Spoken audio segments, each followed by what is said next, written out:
Subscribe to our YouTube channel and press the bell icon to get the latest.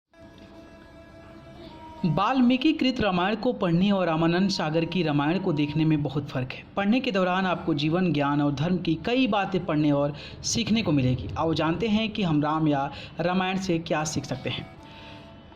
कलिकाल में राम का नाम ही तारणहार है। दक्षिण भारत में राम के जीवन चरित्र को लेकर चर्चा होती है और उन्हें आदर्श मानकर उदाहरण दिए जाते हैं।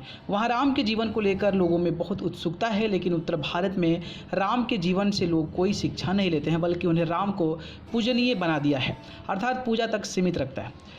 राम की भी याद तभी आती है जब रामनवमी आती है। विडंबना है कि राम के मंदिरों में ज़्यादा शनि की मंदिरों में भीड़ लगती है। जो आपको डराता है आप उसे पूजते हो, और जो आपसे प्रेम करता है आप उसे उपेक्षित कर देते हो। तब क्या सीखोगे राम से? आप तो जगत पालक, उद्धारक और भक्त वात्सल्य को छोड़कर शनि की शरण में ही जाओ। त्याग की भावना रखो। हम देश और समाज की बात नहीं करते, लेकिन कम से कम अपने परिवार के प्रति जो त्याग की भावना रखो। प्रभु श्री राम ने राजमहल त्याग कर वनवास धारण किया। यह देखकर लक्ष्मण ने भी उनके साथ सभी सुख त्याग दिए। भारत ने अयोध्या का त्याग कर 14 वर्ष तक वनवासियों की तरह नंदीग्राम में जीवन बिताया।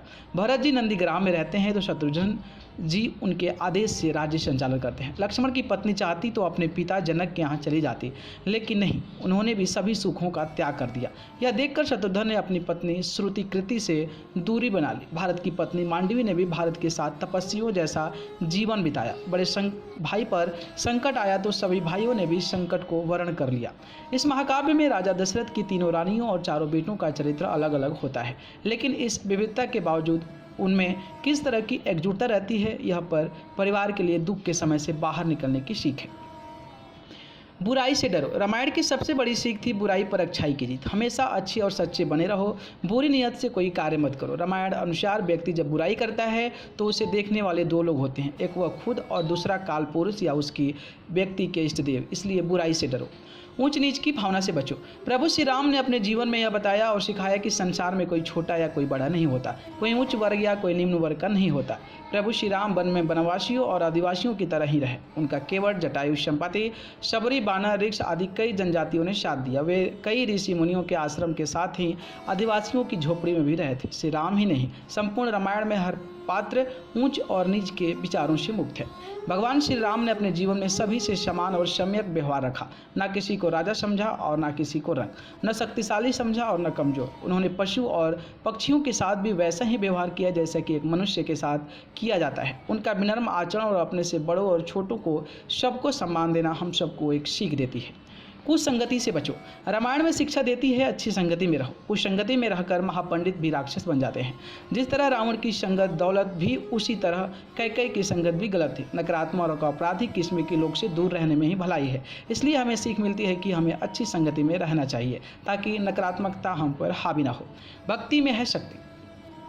संपूर्ण ब्रह्मांड में लक्ष्मण, भरत और हनुमान जी जैसा भक्त खोजना मुश्किल है। निस्वार्थ सेवा और भक्ति का ही कमाल है कि बड़े बड़े समुद्र को लांघा जा सकता है, पहाड़ों को उठाया जा सकता है और समुद्र पर सेतु बांधा जा सकता है। जिन लोगों को भक्ति बदलती है वो अधम मनुष्य अपना जीवन व्यर्थ गंवा देते हैं। संसार में प्रभु श्री राम की भक्ति ही तारने वाली और संकटों को बचाने वाली है। भक्तों में वह भक्त श्रेष्ठ है जो श्री राम और उनके भक्तों का भक्त है। हनुमान जी की भक्ति हमें यही बताती है कि हमें अपने आराध्य के चरणों में बिना किसी संदेह कि अपने आप को समर्पित कर देना चाहिए। जब हम अपने आप को सर्वव्यापक के चरणों में समर्पित कर देते हैं तो हमें निर्माण या मोक्ष की प्राप्ति होती है और जन्म मरण से छुटकारा मिलता है। बदले की भावना न रखो। प्रभु श्री राम ने बदला लेना चाहती थी शूर्पणखा। रावण के मन में भी अपनी बहन शूर्पणखा का अपमान का बदला लेने की भावना थी। बदले की भावना रखने वाले क्रोध, विश्वासघात और प्रतिशोध के खुद के जाल में ही खुद उलझता जाता है। अक्सर लोग दूसरे को नुकसान पहुंचाने के चक्कर में बदले की आग में खुद को ही जला बैठते हैं। कई लोग तो बहुत सी छोटी बात को लेकर बदला लेने के बारे में सोचने लगते हैं, जो कि बहुत ही बुरी स्थिति है। धैर्य और शांति। प्रभु श्री राम का धैर्य देखते ही बनता है। उन्होंने कभी भी क्रोध, व्याग्रता या बेचैनी का परिचय नहीं दिया, बल्कि विपरीत परिस्थिति में धैर्य दिखाया और समस्याओं के समाधान की बात सोची। सिर्फ राम ही नहीं, रामायण का हर पात्र इसका परिचय देता है। वीर पुरुषों में धैर्य होता है। इस धैर्य के कारण ही प्रभु श्री राम के मुख पर परम शांति है।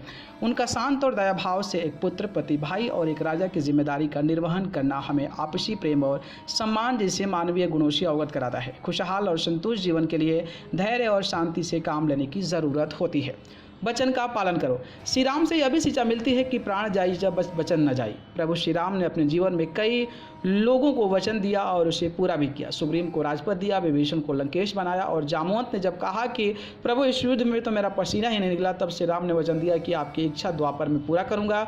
जब श्री राम ने श्री कृष्ण रूप में जामवंत जी से युद्ध किया और उसका पसीना बहा दिया। हर पात्र से मिलती है शिक्षा। रामायण के हर पात्र में हमें शिक्षा मिलती है। कैकेयी से यह शिक्षा मिलती है कि साथ में चमचे मत रखो या मंथरा जैसे सलाहकार मत रखो।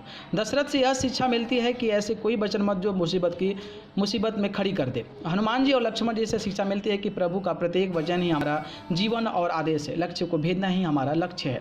राजधर्म का पालन। प्रभु श्री राम ने राजधर्म का पालन करने के लिए माता सीता का परित्याग कर दिया था। उन्होंने अपने राज्य की प्रजा को हर तरह से सुखी रखा। अंत में कहते हैं कि रामायण से हमें माता पिता की आज्ञा का पालन करना, भाइयों से प्रेम करना, गुरु का आदर करना, अपनों से छोटों को प्रेम और सम्मान देना, एक पत्नी व्रत धर्म का पालन करना, पति के प्रति पूर्ण समर्पण भाव रखना, राजधर्म और कर्तव्य का पालन करना, बुराइयां छोड़कर भक्तिपूर्ण जीवन यापन करना और भौतिक सुख की जगह कम साधनों को अपनाना आदि सभी हमें रामायण से शिक्षा मिलती है। संपूर्ण रामायण भोगवादी संस्कृति के विरुद्ध त्याग और तप की महिमा को शिक्षा देती है। अगर ये वीडियो पसंद आया तो आप इस वीडियो को लाइक, कमेंट और शेयर करें। अगर हमारे चैनल को पसंद करते हैं तो इस चैनल को सब्सक्राइब कर बेल आइकन का बटन जरूर दबाएं। धन्यवाद। Subscribe to our YouTube channel and press the bell icon to get the latest updates.